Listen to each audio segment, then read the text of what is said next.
are giving a little early Christmas present here for a little while. The story here is that we've got a really cool case study that was sent to me from a garage here in Denver, Colorado. One of the mechanics there is a viewer of the channel, and they wanted to watch the video because they were stumped on this cranking nose start. So they sent it over to me, and they wanted to watch the video, of course, to see how ultimately we figure this out. If we do, we will. But what we're going to do is, this would normally be on my paid content channel for $3.49 a month. And what I'm going to do is, for a limited time, put it up on this channel just so that those guys in the garage can catch up and watch it. But it will also give you guys an idea of some of the quality of the content that you can get for only $3.35 a month. And also, man, looking back on it now, some of the material that we will use to do the diagnosis also was in the book that Dr. Eamon Kamar wrote that you can get for free download at my website. I will put a link to it in the description here. Looking back, I should have used the book for this, but anyway, if you look at the book in chapter 1, you will be able to see a lot of the relevant applications for the diagnosis here. So this is the full-length, unedited Schrodinger's box quantum mechanics video for a limited time. Go ahead and enjoy it. This is a pretty wild case.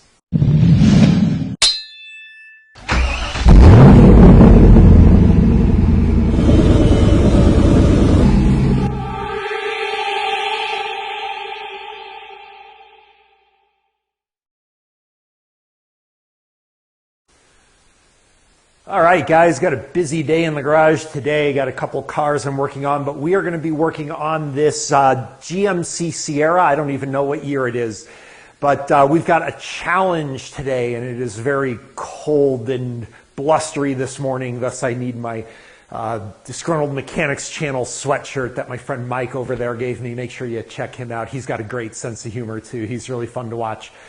But what we've got here is a challenge, actually, and from a viewer, no less. So here is the background on this car.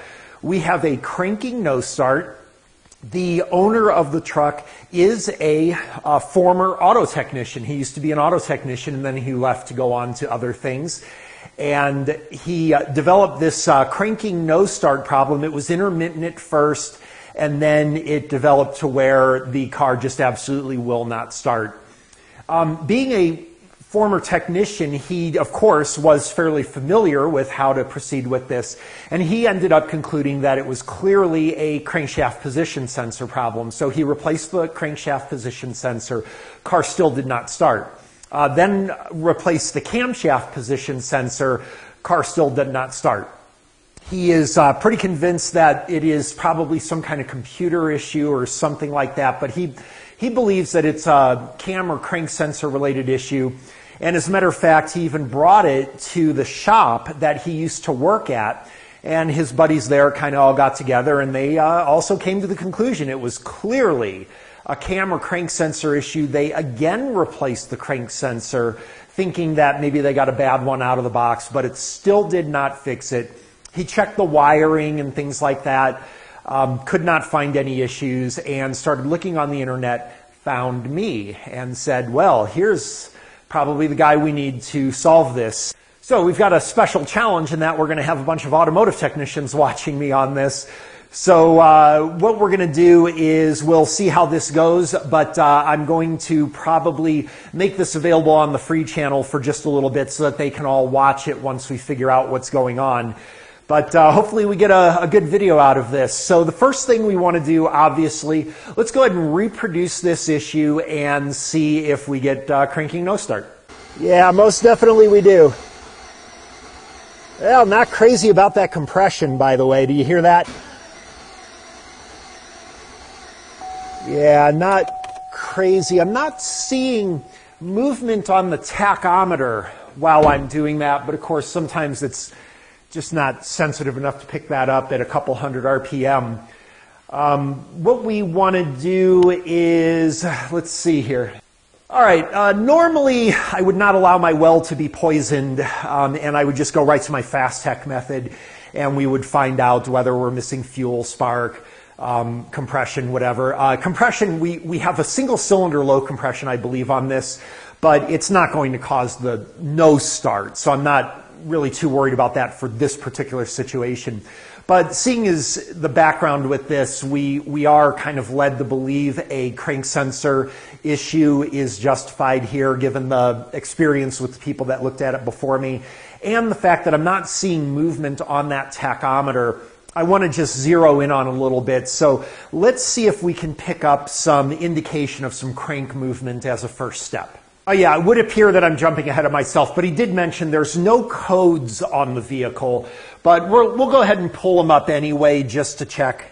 Okay, we can see, yes, there are no codes. So let's go over here to live data and see if we can pull up some kind of cam and crank sensor data.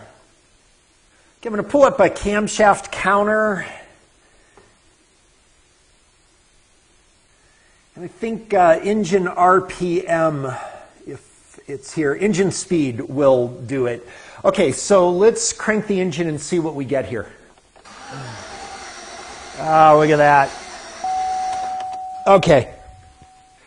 All right, we are no longer going in the direction of a cam or a crank sensor issue because we can see that we've got counts from the camshaft, and we also had engine speed, which is going to come from the crankshaft position sensor. So we know that this is not going to be an issue with either of those sensors. We can detect the engine rotation. So we're either going to have a fuel problem or a spark problem here. I think what we'll do is let's go ahead and check for spark first. I think that's going to be easiest on here, and let's see what we get. All right, luckily these are pretty easy to access, so let's do this. Connect up test light here to ground. And let's see here. I'm going to position this probe right about there. All right, hopefully that'll stay put there while I crank. Let's see if we get spark here.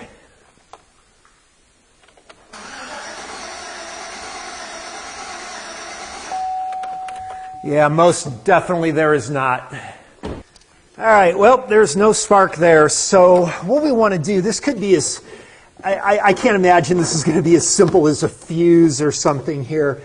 But let's check, because an ignition fuse would explain this. We also would not have fuel either on that. So actually it might be easier. Where's a fuel injector on this stupid thing? Well, it's okay. So for one thing, man, we've got our ignition coils right here. Look how easy this is. Let's just check power there real quick. Okay, because of our basic electrical series on this channel, if you remember, we covered this quite extensively. We've got, what do we got here? It looks like a 4-wire. It is a 4-wire connector here. And we covered this before, so we really actually don't need a wire diagram to figure this out. And some of this I can do from memory. We've got a red wire on every single one of these, or maybe it's orange, and that I'm pretty sure is going to be power feed. And then we've got, it looks like a black wire on every single one of them, and that's going to be ground. And then we've got the brown wire, and I remember the brown wire, and I'm sure you guys do too from the basic electrical. That's going to be an ignition event signal. That goes back to the PCM to let the PCM know that that particular cylinder fired, well, the particular coil fired.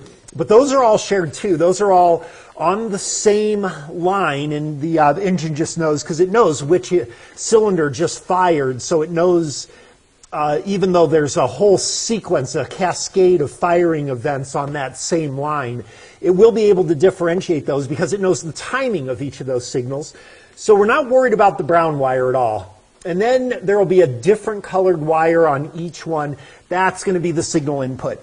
So let me probe right here.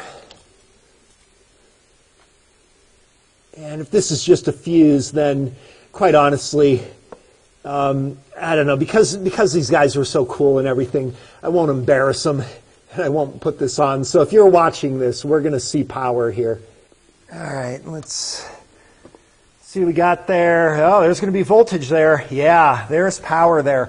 So this is definitely, every time I do this, I'm always thinking the guys, man, I would have checked the fuse first. You should have checked the fuse. Yeah, well, okay, I just did. I'm checking the fuse. What do you want from me? This absolutely is not a power problem. So what I'm curious now is I want to see, is there fuel also? Because if there is not fuel, then I mean, that's really hard to explain. But if there's not fuel, I'm going back to that crank sensor thing, but that wouldn't make sense. Here's a fuel injector right here. Right there is a fuel injector that's easy to access. Let's see if there's fuel command to this thing. All right, so what I'm going to do is just wire this test light into the fuel injector connector here. You also wonder, like, I already had my test light out. Why didn't I just use the test light for that ignition signal power? And the reason is I wanted to get quantitation of the signal. All right, this test light should flash if we have fuel command.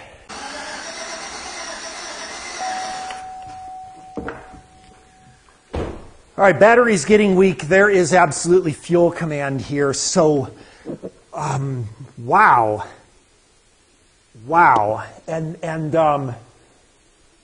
power to the, that's crazy. Okay, so that, man, this is not a cam or crank sensor problem. We have some kind of, could there be a control issue? You know what? I'm getting a little bit ahead of myself here. Strike that. I'm getting a little bit ahead of you guys here, and I don't want to do that, especially on this channel. Let me discuss with you why I'm kind of perplexed at this, because there is some things that you may not be familiar with. But there is fuel command there. Okay, let's talk about this for just a second. All right, first of all, these guys are absolved. Without question, that phenomenon where there's obviously going to be no spark on the other coils, and I didn't check that, but I don't need to. That's clearly what the issue is. And we have fuel command. The reason that I'm kind of perplexed here is that's hard to explain, because you've got your fuel and spark both commanded from the crankshaft position sensor and the camshaft position sensor inputs with that as well. But we have cam and crank input because we see it on the fuel. Okay, we also saw it on my scan tool data here before, but the fuel confirms we have inputs to cause spark, but we are not getting spark. So, yeah, it does kind of make you worry about the computer a little bit. And I'm not quite sure. The other thing is that there is power to the coils and everything like that. So, yeah, I'm kind of, I think what I want to do, I want to see if I put an input to a coil, can we get it to fire? I think that may give me a good direction. So let's try that real quick and see what happens. Well, one of the cool things so far is actually this has been entirely low tech. I get a lot, well, you got a scan tool, it tells you what's wrong. Well, yeah, first of all, you can see it doesn't tell you what's wrong. And second of all, we could have determined this with just a test light and nothing more. A $2.99 test light is all that I use from Harbor Freight, actually. Okay, so we've got different colored wires here on this second wire, so that there's a green wire here. It doesn't matter the color, it just matters that it's not the same color as any other wires, and it changes on every one of these coils. The different color is going to be your signal input. So what I'm going to do is I'm going to take my test light, I'm going to put it over to battery positive, and again, you want to be really careful when you're doing stuff like this. If you cross this up, well, then you will blow the computer. So we're going to do this as safe as possible here. We're going to use an incandescent test light for this so I can get a low amperage signal. Let's make sure that we're on. Yep, so when my test light finds the ground, it lights up. And then we want to probe, where's the one I disconnected? I disconnected this one, but that's not the one that I want to do. It'll be this one, and we'll be able to hear it if it sparks, but I think for drama, I'm going to put the spark plug wire right there. We'll be able to see it jump to that spark plug wire. And we're going to feed a probe right in there, just like that. And I am going to make this spark. Bent up my probe there. Let's try this one.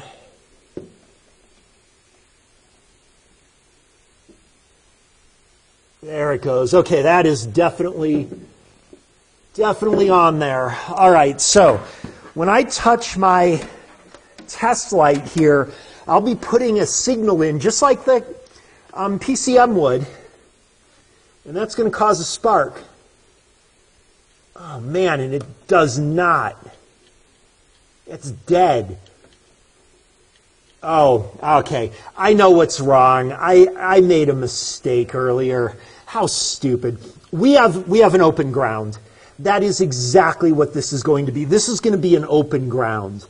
Yeah, and as a matter of fact, I can even prove it. I'm already on battery positive. What I'm going to do is I'm going to swap over here to the ground wire, and we are going to have some kind of an open ground strap or something, because all of these coils, all of these are going to share common ground, and we'll go over that again. We already did on the diagnosis and understanding of ignition systems. Everything we're doing here is right there in that video. So that actually that video really is pretty useful. But we know this design too. We could pull a wire diagram, and we'll have to because I need to find where this ground is going to be. But I can guarantee you, there we are, right there. Okay, so when I touch my test light here, it should light up, because that should be a constant ground, whether key ons or off or anything that goes right to the engine block. That does not light up. We've got our diagnosis. This is a bad ground on this vehicle. And the problem is I don't know where that ground is. Now, here's the thing.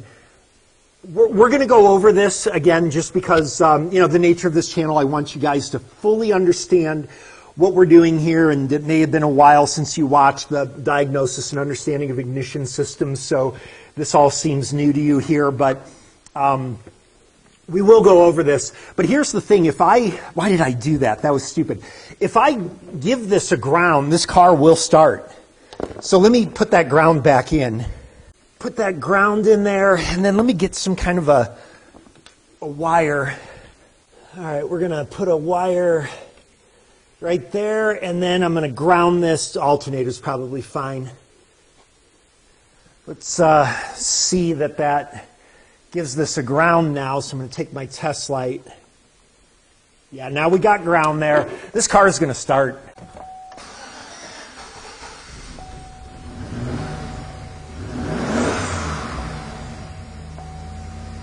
We have a definite common ground that is open, and I just want to show you how I know that. And then we also have to look up a wire diagram. You guys remember in the previous wire diagram training video on this channel, we talked about the power distribution. Remember that? That came in really, really helpful to have the power distribution. Well, there's also a partner to that called the ground distribution, which will tell you the locations and functions of all the grounds in the vehicle. So we're going to have to pull up a ground distribution because I'll have no idea where to look for this ground on this car. But there is definitely an open ground. Let's first talk about how I know that. The way this works, we should know this. If you watched the diagnosis and understanding of ignition systems video, you should know this, and this is hugely helpful. It allows you to do the testing that we did just from your mind, and you don't need anything fancy or anything like that to do it. You just need some know-how and know the circuit design. And I'm not saying that these guys didn't know the circuit design. Suspecting the cam sensor or crank sensor on this car was pretty legitimate, but the thing is that then when you dive into it, you find out that the cam and crank sensors are working. This is strictly an issue with only the ignition system. So the way this works, let's put just 4 coils here for simplicity, but this is going to work on all 8 on this vehicle. I think it's 8. Is this an 8? Yeah, it's an 8. We are going to have, so these are all going to be coils, all right? And what we're going to have is 4 wires from each coil. One of them is going to be a ground, and this ground is going to be shared by all the coils, and that is going to go somewhere on the engine or frame. We need to find where that is. But our issue is we definitely are going to have some kind of open or break in this ground wire. Now we also have in red, every one of these coils is going to have a power wire.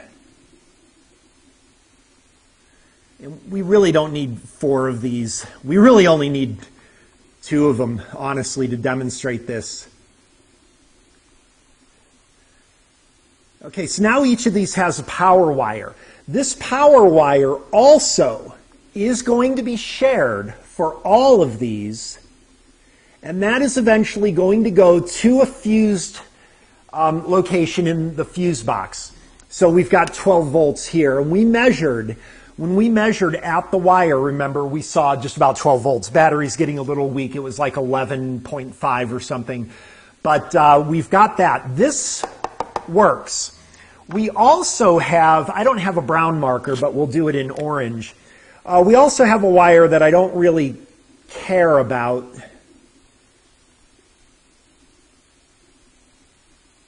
This wire also is going to be shared as well. And this is going to be that, I don't remember what it's called, but this is going to be that validation that the coil has fired. And this is going to go here. We need a PCM here. All right? And we talked about this before, and we played with it trying to figure out how it works, and we didn't really get too far with it, I know. But when the coil fires, you're going to get, as an effect of that magnetism that is created, that magnetic field, you're going to get some of that transferring to other wires. One of them is going to be the orange wire, and when that coil fires, that energy transfer is going to create a really, I assume, a really, really low, excuse me, amperage, and that's going to be detected by the PCM.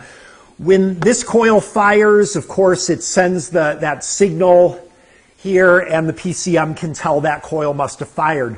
This coil fires, then it reads this one. So these are going along kind of in sequence, and the PCM is reading each one. If this coil did not fire, then we would miss the signal on that, and the PCM would say, okay, that one fired, that one missed, that one fired again, that one fired again, that one missed, that one fired, and it would see these gaps, and it knows those gaps are associated with a coil. So this whole orange thing actually is irrelevant for this problem. That has nothing to do with this issue, but it's interesting. All right, now we get to the signal. That's going to be the fourth wire. We have 1, 2, 3. We need one more wire. We'll do this one in different colors because it's going to be a different color for every coil. This one's going to be pink. This one's going to be blue. It was actually blue on the one we were messing with.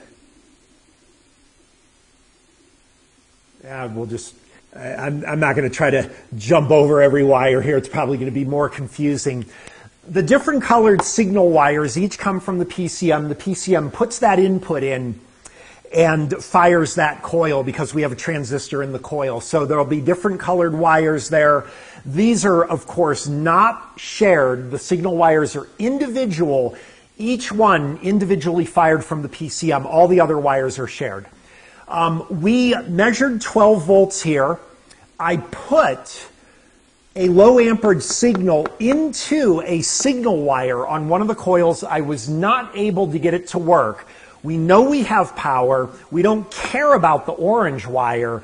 The only possible explanation is we don't have a ground. That's the only possible explanation. And then I verified it by putting my test light from a positive to a ground. The test light did not light when I put it on a ground wire on the coil. And by the way, I did it on a separate coil than the first one that we were checking. None of the coils, all 8 of them, are going to be missing a ground. So that's how I know where we're at here. When we restore the ground, we're going to be able to get the car to work. So the question is, where is this ground? So as I mentioned, we need to pull up a ground distribution in order to find the location of the ground. So let's go do that. Okay, so the first thing we need to do is we have to find the ground number. And if we look on this wire diagram, here we can see our coils. We'll see it's exactly as I drew out. You'll see we've got a pink that's shared. That red wire, that goes off the screen. That is going to go to a fused power. We had the brown wire. You see that is shared. As I indicated, that brown wire goes off right into the low reference for the computer. We also will have the individual signal wires. So here we can see we've got a purple, we've got a red, we've got a dark green, and we've got a dark blue. Each of these individually going to the PCM for the individual controls. So it's exactly like we drew out on the board. That leaves us with the black wire. That's going to be the shared ground, and that goes off to G102. Look at that. It even tells you we don't need the ground distribution, but I'll show it to you anyway. Lower left front of engine. Okay, so that's not hugely specific, but at least we know the general area to look. Sometimes you can get actual pictures of the grounds and things. We might also be able to Google it. Let me go find a ground distribution diagram and let's take a look at it. But we need to remember G102. Okay, these can be kind of confusing, but you can see we've got all of our grounds. We could have just started with the ground distribution thing, but you see that would have been a bad idea. There's like a lot to look at here, and it's easier, in my opinion, to start from the wire diagram and trace to the ground number. What we want to do is look through here and find for our ground number. It's not up here. Let's move down a little bit. All right, and if we look in the second half, we see actually, I guess this might have been easier to do it this way after all. Sometimes different ground distributions are different. And we can see there's our G102 right there. This is going to be the area where we're suspecting an issue. But if we look here, we've got all 8 of our ignition coils. All of them, we got a point here, got a point there. All of them share. Looks like there's another ground as well on this. G108 on the left side of firewall. So that could be another location as well. It didn't show that on the previous video. So what's going on here is we can see that you have different conditions based on the different engines we have. So for example, here, this G102, the 4.3 liter will not have that. So it's except 4.3 liter. This is a 5.3 liter, so it's going to have this G102 at that location. Now, we also see that these come into these J locations here. The J is going to be a connector. So there's going to be 2 separate connectors, a J108, so that'll be a connector for these coils, and then a J111, a connector for those coils. We can look up connector diagrams and see how the connectors are wired if we look at that. But the J is going to be for connectors, the G is going to be for ground. I do believe we're going to start with this because anything on the lower part of the engine is going to be, of course, more likely to be exposed to rust and things like that. So lower left front of engine, let me go see if I can find this. Okay, guys, my apologies. This is such an incredibly tight space here. But here's the wire. if we look on the very right corner, I'm kind of trying to point to it with the wire right there. There's a ground strap, and I just barely tugged on this wire. It pulled right out of the little O loop there on the bolt, and it just rusted. You can see the rust on it. It just pulled right out with no effort. So we need to repair this wire. I'm going to go ahead and fix this, reconnect it to ground, and I'll bet you this car starts. All right, here's the broken O connector here where the wire just pulled right out of. All right, wasn't sure if I caught this earlier, but this is definitely a good shot of the repair. You can see the O connector is reconnected on the wiring. I just need to tighten this bolt down, but I just wanted to show you where this goes. This is in a really tight location. It's underneath the exhaust manifold on the left side of the engine, kind of towards the front. A little bit hard to see from here. No, it's right there. I can see it from my lawn chair. I can see it from my lawn chair right there.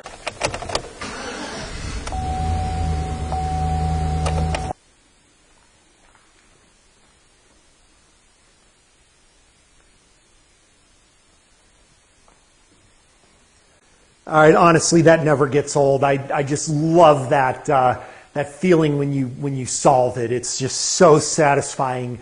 Absolutely what I live for, and this was a really good one. The only thing, looking back, it was a little bit silly of me not to check all of the wires on the connector. When I checked the power, I don't know why I didn't immediately think, well, let's check the ground. Had I done that, we would have diagnosed this thing in just a few minutes. But that's part of the thing with what I call poisoning your well. When you got this information, you're just so geared to thinking this is going to be a particular conclusion, a cam sensor, a crank sensor, whatever. Sometimes that clouds your judgment, and that's why I try not to do that and really start from a clean slate, as if I have no information. It's always good to get a lot of information from the customer, of course, but it's often not good to let that gear you into a specific direction always. And yeah, had I measured the ground right off the bat, we would have said, oh, well, now we have a new direction to go. But I've never seen that happen before. I've never had a bad ground before. But understanding the system allows you to diagnose it. So I want to give a thanks to the guys that will be watching this over at the shop. I hope I'm not embarrassing you or anything like that. But you guys did ask, you wanted to learn this stuff. You admitted that electrical not really quite your strong suit, and hopefully this helps. And of course, to all my viewers, I hope you found this helpful. We will see you next time.